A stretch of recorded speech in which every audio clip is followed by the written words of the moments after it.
We are back, everyone. Final Thursday of the month of January. Flew by pretty quickly, didn't it? We're almost here into February. Rhori Johnston sitting in tonight here on OpenLine. So glad you have tuned in. And we're talking about the impeachment trial of President Trump, which continues, which, as we discussed with our guest, Dr. Schwartz, may or may not wrap up as early as tomorrow night. There could be a vote, or there could be a vote. There could be a vote on witnesses. There could be a vote to acquit or not acquit. You know, we're going to find out. We're going to be watching what happens in the United States Senate. Thank you for calling in, Mitzi on line 2. Hi, Mitzi. Hey, thanks for taking my call. You're welcome. What's on your mind? All right, so I think this is a setup from the beginning. Okay. All the way from the first day, they were already talking about impeach. And Waters, she said that all alone. Tlaib taking a video as she went in to go to impeach or for the impeachment trial. I just think it's a scam and it needs to stop, and the president needs to be acquitted completely. All right. Thank you so much for your opinion.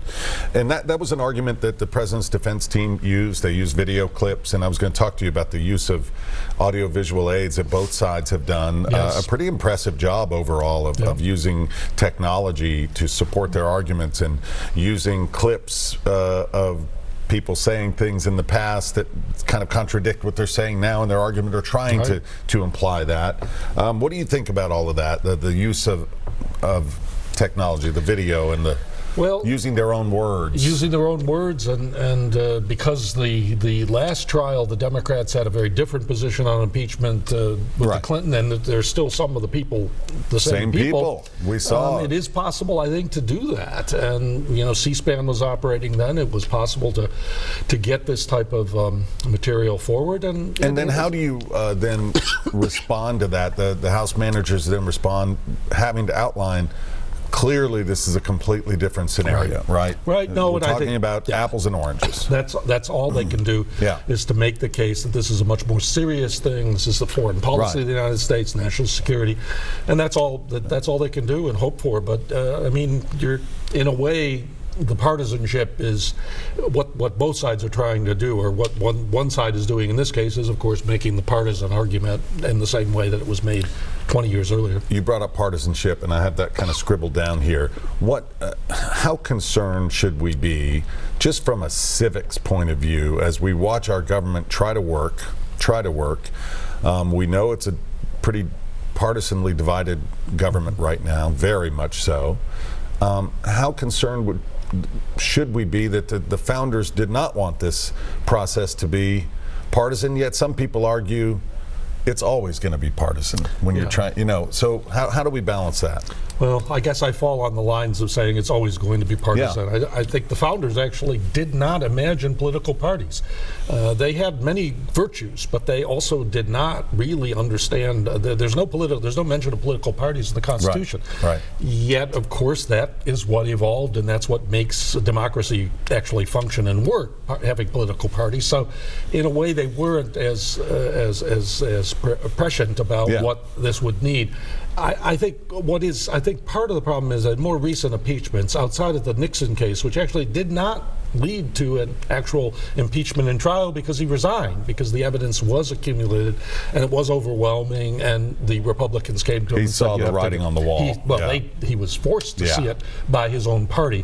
The Clinton one is a bad example because it was as partisan and fought in the same way, and then in a way we're in this situation right now where there doesn't seem to be an ability to convince people to cross those lines, at least to see the issues as serious. Mitzi, thank you for your call. Let's go next to line 3, and that is John. Hey, John, welcome. John, you there? Yes. Hey, go ahead. Yes, thank you. This is Dr. John. I have a question for the professor. Sure. As a former professor and dean, I'd like him to give a little bit of a discourse on what actually constitutes a coup. I also believe that this has been a tremendous waste of money. Think about how much we're paying in their salaries and their administrative costs and all of the expenses. I mean, we're talking about millions. And the other thing I'd like to say is they keep saying that nobody's above the law, and yet everybody who says it is above the law. Congress has their own retirement. They don't rely on Social Security. They have their own health care system. They don't rely on Medicaid, Medicare. And they get guaranteed retirement for life, even if they've been in for 2 or 3 years. Those are guarantees very few other Americans ever get unless they're executive CEOs and are just filthy rich. But most people don't get that. So they are all above the law. And, of course, Congress for years had a slush fund that paid off their people they sexually abused, and it was paid out of taxpayers' money. So this thing where they say, oh, nobody's above the law, give me a break. All of the Congress is above the law. They have their own slush fund, they have their own retirement, their own health care, and all of this. So let's stop saying it because it's not true. All right. What is his definition of a coup? Because from my assessment, and I think most Americans believe the same thing, this is a, whatever you want to call it, a fiasco. And it's actually wrong. Someone should be punished. These individuals who are pursuing this impeachment, they have no high crimes and they have no treason and they have no substantive issues that the forefathers, and by the way, I agree with you, Washington was never in favor of political parties. He warned against it in his final address to the nation, and yet we have this problem today largely because of this division. So what is his take on coup, and if this in fact constitutes a coup, what can be done so that we don't have this fiasco happen again and again? Thank you. And thank you, John. I'm listening to your reply. Thoughtful question. We appreciate it. He covered a lot. He's kind of talking about a little bit of hypocrisy there, of being above the law. And I want to bring something up about the election, but go ahead. I'll get your thoughts initially. Well, first of all, I would reserve the term coup for something involving military. Or some sort of coercive force that would seize the government. Now, this is more of a political process. It might be unnecessary, but it is a political process that's going to be resolved peacefully. I think the central issue here is the elections. I mean, basically, the punishment for Congress that doesn't do its job is to defeat the congressmen and women who don't do their job. And in that sense, I think the real check on power here is the electoral process. The problem is that, of course, we're also sort of balkanized in districts around the country where we have strong blue districts and strong red districts, and we don't have as many competitive congressional districts that could yield a rebuke of Congress if it performs in a manner that is. Why is that? Necessary. Because of, again, the political process and gerrymandering over the years, and how it's partly self-segregation, the degree to which interests have sort of coalesced regionally, that the South is much more has become much more Republican. Both coastal regions are very Democratic.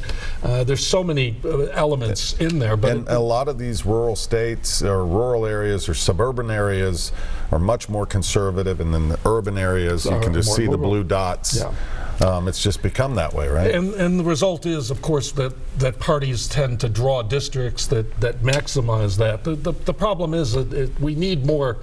Ultimately, the solution for what the caller identified would be a more competitive electoral system, in which case those who were pursuing impeachment, if it was faulty, would then face retribution, or those who were defending the president when it was faulty would face retribution from the voters, and that would be the. What about the argument that the defense has made that basically, and again, I know how you feel about the word coup, but that ever since this president, that they don't recognize him as a legitimate president, a legitimate executive officer of the executive branch, and instead they should have been going back to the drawing board and saying, okay, we lost, let's lick our wounds, let's go back and see how we can get him out of office through votes, through this election.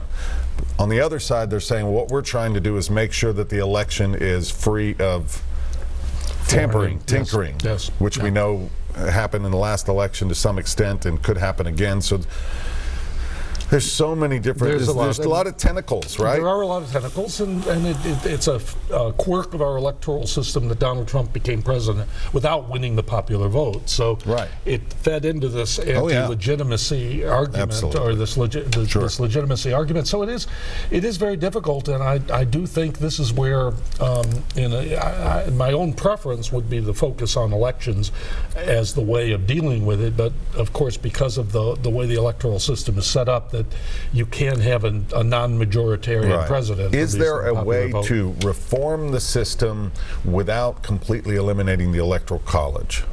I don't think so. Yeah. I think the problem is, you could go.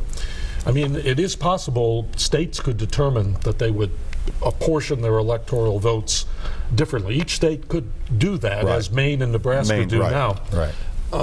But nobody is willing to do that. I mean, California would not want to give up giving Any its of their electoral big, votes. right, And sure, neither sure. would Texas and the other way. So yeah. it is. We are sort of stuck with the system as it is. Great call, John. We appreciate it. Let's go ahead and we'll take one more call before the next break, and let's go back to this line. And Maria, hi, Maria. Maria, yes, me. Thank you for taking my call. You're welcome. I am so glad that Channel 5 had that program with the trial, because, oh my God, it's an eye-opener for everybody to know how the Democrats acting. They should have done that earlier. They wait to the last minute. And besides that, all the people that are against Trump to beat it and to be a president, they are worth nothing. One is gay, the other one is a communist, and the other one is don't even know how to talk.